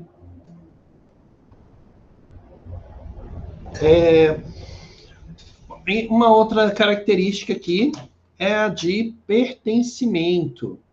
Pertencimento. Tá? Então, é uma experiência de conexão significativa com os outros, tá? É sentir-se valorizado e integrado socialmente, tá? A satisfação dessas três necessidades é uma condição essencial para o florescimento da motivação intrínseca e formas autônomas de motivação extrínseca. Contextos que frustram essas necessidades minam o bem-estar e promovem a desmotivação. Então, quando a gente pensa nessas necessidades humanas, essa necessidade de, por exemplo, ter uma competência, de ser reconhecido, né, pelo próprio trabalho, né? Aqui, por exemplo, quando a gente fala na autonomia, experiência de volição é você conseguir escolher, você mesmo poder escolher, sabe? Você ter essa liberdade de escolha, essa liberdade de decidir. E pertencimento, você saber que você é valorizado naquele espaço, né? Por exemplo, você já deve ter participado de ambientes, de grupos de pessoas em que as pessoas te valorizavam não pelo que você é, ou por quem você é, né? As pessoas te valorizavam pelo que você fazia. Tipo, fulano é bom para programar computador, ou o fulano é um ótimo churrasqueiro, apesar de ser enjoado pra caramba, mas ele é um ótimo churrasqueiro. O churrasco dele não tem para ninguém, né? Então, assim, as pessoas nem gostavam tanto de você, mas você sentia que você fazia parte daquele grupo apenas por um certo interesse dos outros. Não sei se vocês já passaram por isso, né? Mas nós temos necessidades psicológicas básicas. Às vezes a pessoa não se sente pertencente nem no ambiente familiar. Então a pessoa não se sente motivada a estar em casa com a família, sair com os filhos, né? Enfim. O que seria a autoeficácia? Bandura foi um psicólogo que ele trouxe esse conceito que eu acho bem interessante. A autoeficácia refere-se a crenças sobre a própria capacidade de organizar, executar ações necessárias para alcançar resultados específicos. Diferencia-se de autoestima, que é uma avaliação global de valor pessoal, por ser situacional e vinculada a domínios específicos. A alta autoeficácia resulta em seleção de tarefas mais desafiadoras, maior investimento de esforço, persistência face a obstáculos, recuperação mais rápida após fracassos. Então, uma pessoa que tem uma alta autoeficácia é aquela pessoa que acredita mais em si mesma e que, pelo fato dela ter essa autoeficácia, ela consegue encarar situações mais desafiadoras. Ok? Quais são as fontes de autoeficácia? Temos as experiências de maestria, né, sucessos anteriores em tarefas similares, é uma fonte mais poderosa. Então, assim, se você cozinha muito bem, você tem essa experiência de cozinhar muito bem, então você tem essa experiência de maestria, você consegue até ensinar outras pessoas, isso é uma fonte de autoeficácia.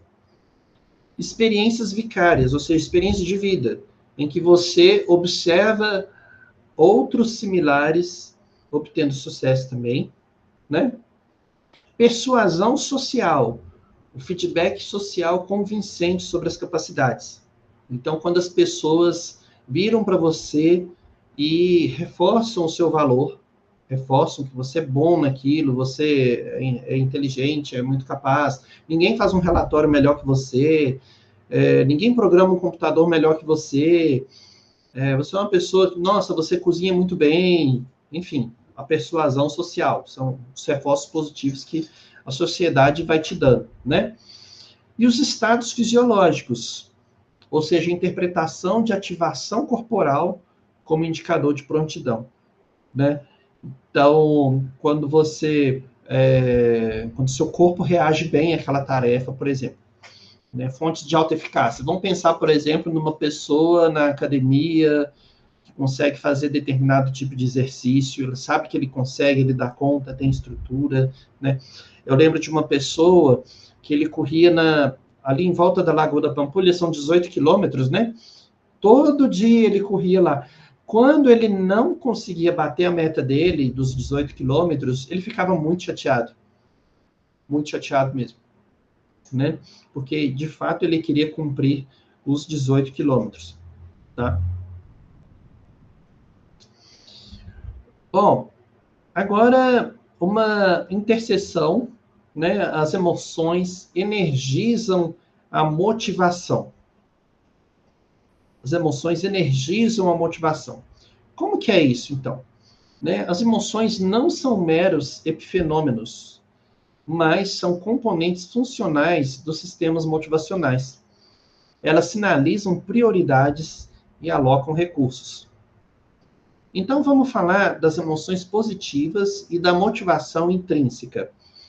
Por exemplo, a alegria e interesse ampliam repertórios cognitivo-comportamentais, facilitando a exploração e o aprendizado. Promovem uma aproximação e engajamento sustentado. Então, se você tem emoções positivas em relação a uma tarefa, isso amplia a sua capacidade, te ajuda a explorar mais alternativas, e você vai se engajar mais, ou seja, você vai estar mais motivado, né? Quando você está alegre, você está mais motivado a executar determinada tarefa, por exemplo. E as emoções negativas e a motivação extrínseca?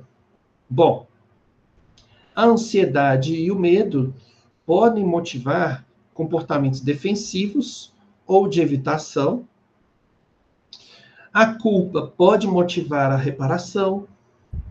E funcionam como sinais de discrepância entre o estado atual e o desejado, né? Então, a ansiedade e o medo pode motivar comportamentos defensivos ou de evitação. A culpa, você está arrependido por alguma coisa, então você quer reparar, você quer consertar alguma coisa que você fez de errado. Então, por isso você sente a culpa. né? Tudo isso nos mostra essa discrepância entre como a gente está atualmente e como a gente gostaria de se sentir, tá? Bom, a nossa avaliação cognitiva determina o tipo motivacional. Como assim? A gente tem um evento, por exemplo, uma tarefa específica que você tem a oportunidade de realizar. Com isso, você faz uma avaliação primária. Bom, isso é relevante para os meus objetivos? Aí depois você faz uma avaliação secundária entre o seu interesse intrínseco versus instrumentalidade. Será que de fato eu quero fazer isso? Ou será que eu vou fazer isso apenas por uma recompensa? Tá? Então, ó, teve um evento, depois a avaliação primária, depois a avaliação secundária. E aí você vai ter uma emoção. Você vai ter, por exemplo, uma curiosidade. Nossa, legal, quem sabe, vamos fazer isso, vamos tentar, né? Você pode ser aberto a novas experiências. Mas se você não for tão aberto a novas experiências, você pode apresentar ansiedade. Nossa, e agora? Às vezes, inclusive, quando a pessoa não consegue dizer não, né? Tem pessoa que diz sim para todo mundo e diz não para si mesmo, certo? Então, aí essa pessoa vai experimentar ansiedade. E, por fim, você vai ter a ativação dessa motivação, intrínseca versus extrínseca. Intrínseca, se aquela atividade vai trazer prazer para essa pessoa, alegria, satisfação. Extrínseca, se ela vai fazer aquilo ali por obrigação, tá? Então, a nossa avaliação cognitiva determina se a nossa motivação vai ser intrínseca ou extrínseca, tá? A avaliação de uma tarefa como intrinsecamente interessante, tipo, o desafio é ótimo, é uma novidade, tem uma relevância pessoal, elicia, ou seja, instiga, né, manifesta emoções positivas e uma motivação intrínseca. Já a avaliação instrumental, que é um meio para um fim externo, ou ameaçadora, elicia emoções relacionadas a resultado e motivação extrínseca. Tá? Bom, e podemos falar das emoções da regulação motivacional, da autorregulação motivacional. A autorregulação envolve um monitoramento e um ajuste de estados emocionais e motivacionais para alcançar objetivos de longo prazo. Processos cognitivos centrais incluem o estabelecimento de metas, baseado em valores e expectativas, o monitoramento de progresso, gerando o feedback emocional, a reavaliação cognitiva para modular emoções desadaptativas e a implementação de intenções para superar obstáculos. Déficits na autorregulação caracterizam múltiplos transtornos psicológicos. Então, a autorregulação nos ajuda a estabelecer metas, monitorar o progresso, reavaliar cognitivamente para modular essas emoções desadaptativas e implementar intenções para superar obstáculos, tá bom? Temos também o efeito de minação, undermining effect, né? Que pesquisas demonstram que recompensas extrínsecas podem reduzir a motivação intrínseca pré-existente quando há uma percepção de controle. Então, a recompensa é recebida como controladora, não informativa sobre a competência, tá? Aí a sua motivação intrínseca pode diminuir, ok? Uma saliência da contingência, ou seja, uma ênfase explícita na relação comportamento-recompensa. Então, por exemplo, de repente você estava fazendo a atividade super bem, estava super motivado, aí alguém quer te dar uma recompensa por aquilo assim. E aí você se sente mal com isso. Fala, não, poxa, mas eu não estou fazendo isso porque eu quero uma recompensa. Eu estou fazendo porque eu gosto. E aí a motivação dessa pessoa pode cair, né? Já aconteceu, por exemplo, de eu tocar em algum evento específico e foi muito bom, foi muito legal. E no final a pessoa me cumprimentar com tanta formalidade, como se eu fosse uma celebridade, uma coisa assim, que eu fiquei até sem graça, fiquei constrangido. Falei, nossa, que ruim. Caramba. Não valeu a pena, não. Né? Então, é como se eu não me sentisse pertencente àquele lugar. Né? Então, não sei se já passou por alguma coisa parecida com isso. Mas a ênfase ali ficou apenas nesse comportamento de recompensa. Né? Enfim. A sua motivação intrínseca também pode diminuir quando a atividade... quando a gente pensa nessa atividade intrinsecamente interessante, o efeito é maior quando há interesse inicial significativo. Então, assim, ela pode diminuir com o tempo, né? Tem essa minação. Então, esse fenômeno ilustra a importância da avaliação cognitiva do significado da recompensa. Se interpretada como uma informação sobre a competência, ela mantém a motivação intrínseca. Se como controle, reduz a motivação. Ok? Tem o modelo de fluxo, que é o de flow, do Csikszentmihalyi. Aí, gente, se você acertar como que escreve ele na prova, eu já te dou 10 pontos. Tô brincando. Ele era um psicólogo turco, morreu, infelizmente, acho que no ano passado, né? Ele tem um livro muito legal, chama Flow. Você consegue comprar ele na Amazon, na livraria do psicólogo, no portal Psique, tá? Então, é um livro muito interessante. E ele vai falar justamente disso, desse estado de fluxo, que representa a manifestação máxima de motivação intrínseca, né? Há uma imersão total em atividades desafiadoras, mas executável. Tem algumas características cognitivas no modelo de fluxo, que é o equilíbrio entre desafio e a habilidade percebida. Então, quando, por exemplo, você vai fazer uma tarefa, mas você não sente que aquilo é tão discrepante em relação ao seu potencial. É possível você realizar a tarefa.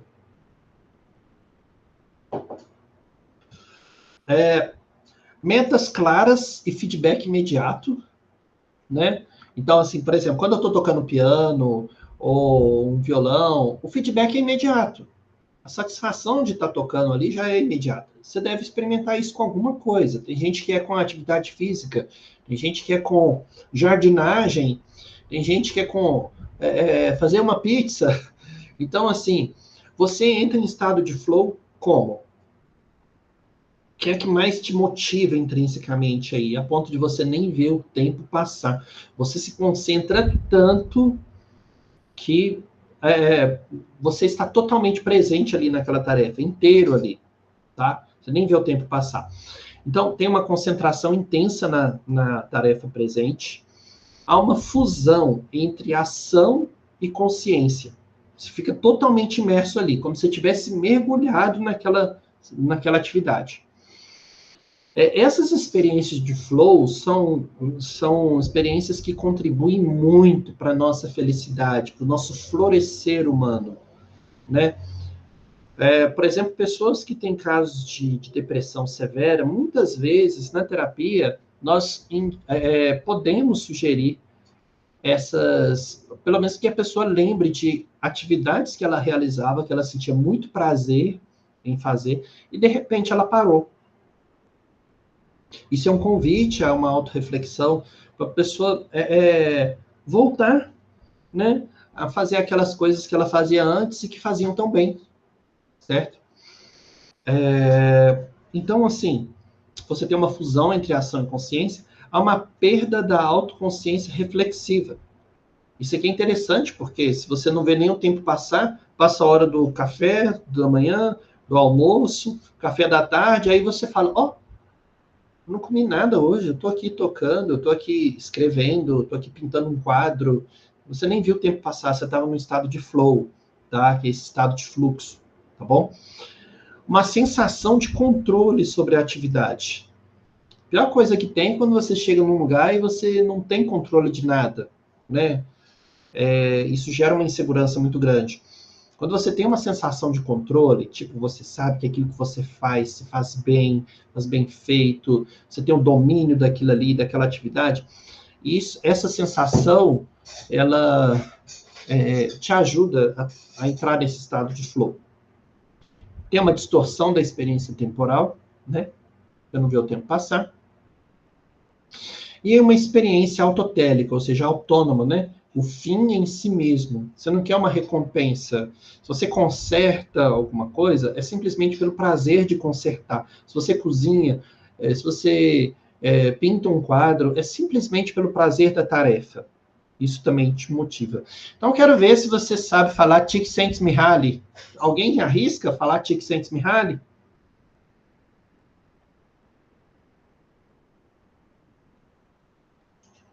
O povo foi até embora. Csikszentmihalyi, sei lá. Csikszentmihalyi. Conseguiu, hein? Csikszentmihalyi. A Eliette nem me atracou. Eu, hein? Nem tentou, né? Mas esse, olha, Csikszentmihalyi.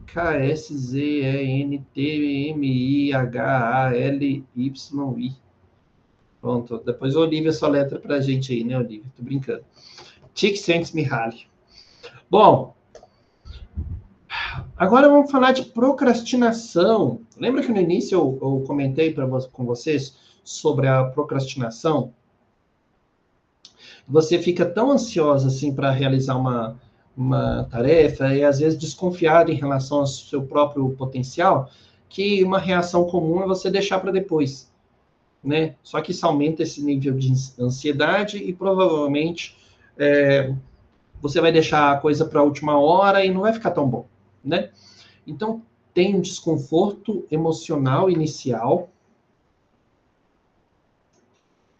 A tarefa elicia ansiedade, tédio ou insegurança, né? A evitação como coping. O que é coping?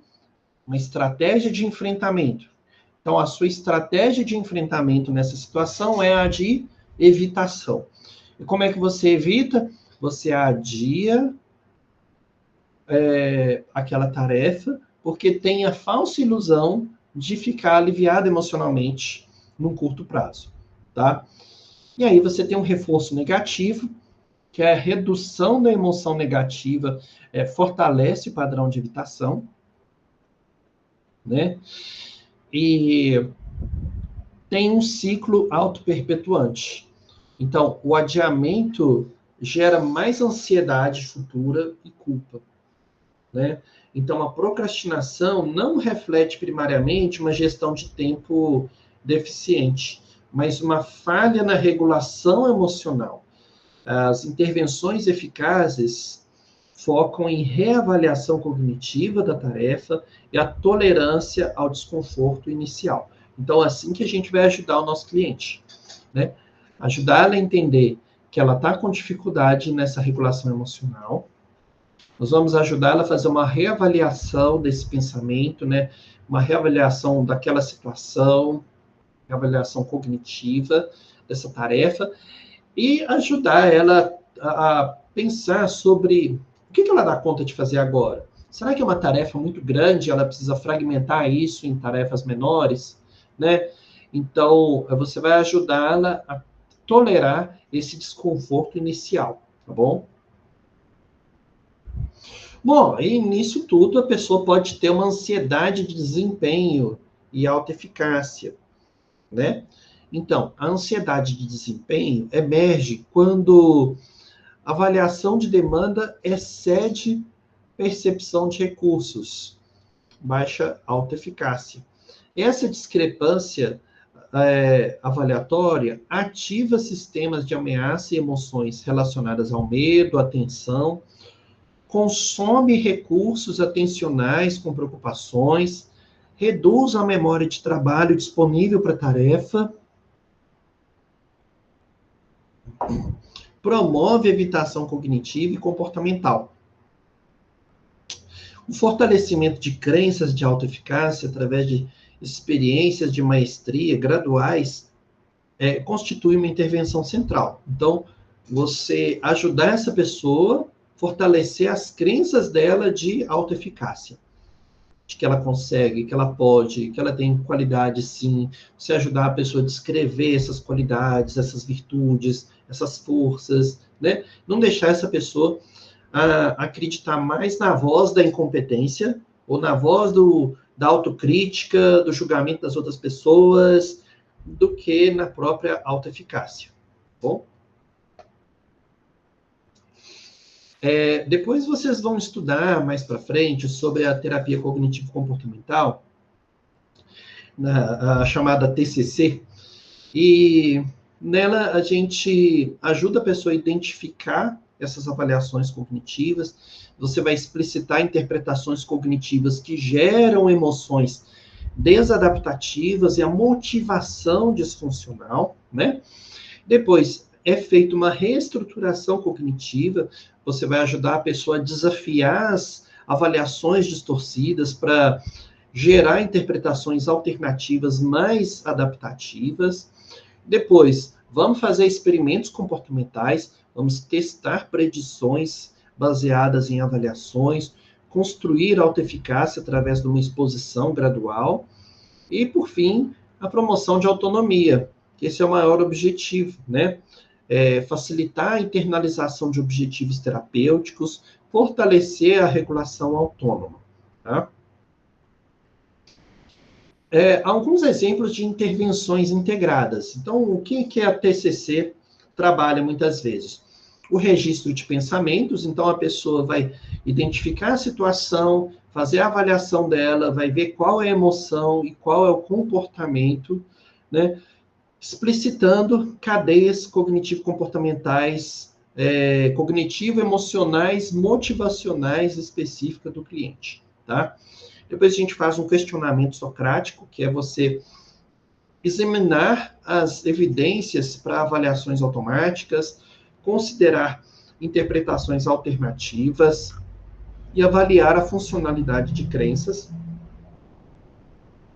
Depois, uma hierarquia de exposição, que é a confrontação gradual com situações evitadas, a construção de autoeficácia, a reavaliação da ameaça através da experiência corretiva. Bom, como que a gente ajuda o nosso cliente, então, em casos de regulação emocional? Quais são as estratégias cognitivas que nós usamos? A primeira delas seria a reavaliação cognitiva. Então, modificar a interpretação da situação emocional antes que a resposta seja totalmente gerada, né? A estratégia adaptativa com custos cognitivos baixos. Né? Então, o primeiro passo seria você reavaliar o seu pensamento, né? Modificar essa interpretação daquela situação emocional. Depois, a seleção da situação. Vamos evitar ou buscar situações com base em consequências emocionais prováveis. Né? Selecione situação mais proativa, né? Mas que pode limitar experiências. Então, na regulação emocional, muitas vezes você vai, por exemplo, evitar estar em determinado ambiente que te gera um gatilho de ansiedade. Né? Então, você seleciona aquela situação específica. Né? Eu lembro de um cliente que ele tinha síndrome do pânico. Então, frequentemente, ele tinha ataques de pânico.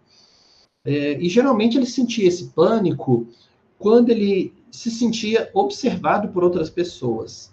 Na verdade, por pessoas específicas em um determinado restaurante. E aí, a partir do momento que foi feita a reavaliação cognitiva dele, ele selecionou outra situação, ele passou a fazer uma modificação dessa situação, ele foi buscar outros amigos, buscar outros restaurantes, nunca mais ele teve esse ataque de pânico. Né? Eu atendi ele na época da pandemia, inclusive. Então, modificação da situação, alterar aspectos externos para modificar o impacto emocional efetivo quanto possível. Depois, a redistribuição atencional. É direcionar a atenção para aspectos não emocionais ou para aspectos menos intensos. Isso é útil temporariamente. Então, a reavaliação cognitiva é tipicamente mais eficaz a longo prazo que uma supressão expressiva, né? Que demanda recursos e aumenta a ativação fisiológica. Então, ao invés de você falar, não quero pensar nisso, isso seria uma supressão expressiva, né? Ao invés de você falar, não quero pensar nisso, você vai reavaliar o seu pensamento. Vai dar um novo sentido para ele. Isso é mais eficaz do que simplesmente fazer essa supressão, tá? Bom, existem muitos estudos sobre as emoções e no futuro a gente vai estudar mais sobre neurociência cognitiva afetiva, avaliação ecológica momentânea, modelos computacionais, variabilidade individual. Então, assim, ainda tem muito estudo, muita pesquisa por aí. Talvez eu tenha o privilégio de ler um artigo científico seu se você for fazer aí um mestrado nessa área, né, um doutorado, talvez eu leia o seu artigo científico ou a gente divida alguma cadeira em um congresso científico de psicologia, né? Bom, então o que a gente vê aqui? Que existe uma situação específica, que essa situação, um evento ou um contexto, vai fazer com que você tenha uma avaliação cognitiva, você vai interpretar a relevância e o significado daquilo ali. Isso vai gerar em você uma emoção, que é uma resposta afetiva baseada na sua avaliação cognitiva. E aí você vai se sentir motivado, ou seja, a motivação entra como esse direcionamento comportamental energizado por essa emoção. Aí, depois dessa motivação, você vai modificar o seu comportamento, né? Que é a ação que modifica a situação. Então, esse modelo clínico ilustra a interdependência contínua entre cognição, emoção e motivação na determinação do comportamento adaptativo, tá? Então, para finalizar, né, a perspectiva cognitiva sobre as emoções e a motivação oferece um framework integrador, né, um resumo integrador para compreensão e intervenção clínica. Então, a gente tem essa centralidade da avaliação cognitiva, né? Modificar cognições altera emoções e a motivação, não apenas vice-versa. Tem uma implicação direta para as psicoterapias cognitivas, tá? A gente pode falar da diferenciação motivacional. Então, vamos reconhecer que a motivação extrínseca pode ser autônoma ou controlada. Ela orienta intervenções que promovem uma internalização, né? E a autoeficácia como um mediador. Então, crenças sobre a capacidade influenciam as escolhas, o esforço e a persistência, e constituem um alvo terapêutico essencial. A integração desses conhecimentos fundamenta práticas baseadas em evidências na psicologia clínica, educacional, organizacional, demonstrando a relevância aplicada da pesquisa cognitiva básica. E é isso que eu queria falar com vocês hoje. Bom, e aí, pessoal? O que vocês acharam da aula? Fala para mim. Tem alguém aí? Daniel, boa noite. Oi, Olivia. Você acredita que eu vi sua aula de Goiânia? O povo tá aqui, tudo. Você participa mesmo, falei, lógico. Uai, que legal, gente. Estou em Goiânia, viu? Me segue no Instagram e curte lá. Depois você me marca, então. Pode deixar. Psicólogo Daniel, curta e compartilhe com seus amigos aí. Como sempre, você é um professor muito maravilhoso. Eu gosto demais da sua aula. Não, mas é só porque eu tenho uns alunos maravilhosos igual vocês mesmo, gente. Não, você é muito... Eu só sou um simples Daniel careca barbudo aqui. E aqui, você nem viu minha mensagem. Eu preciso te ver, hein? E você mandou mensagem? Não vi, não. Mandei, mas você não olha. Mas tem que ver nessa semana você vai estar na faculdade o tempo todo? Uai, se Deus quiser, né? Ver como é que eu te acho, né? Então, a programação é essa. Chega lá na sala dos professores, aí pergunta se eu tô lá, em qual sala. Tá, eu vou dar um jeito de te ver, tá bom? Beleza, tranquilo. Então tá, um abraço. Obrigada, Boa noite, professor. turma. Obrigado, Thaís. Boa noite. Boa noite. Boa noite, professor. Boa noite, turma. Obrigada, viu? Boa noite, turma. Boa Tudo de noite, bom para vocês, tá? Um abração. Pessoal, obrigada, Daniela. Nada. Valeu, Josi. Valeu, Yara. Boa noite, Stephanie. Stella Mara. Lucas Barbosa, o craque da Universo. Muito bem. Um abraço, viu, gente? Bom fim de semana. Tchau, tchau.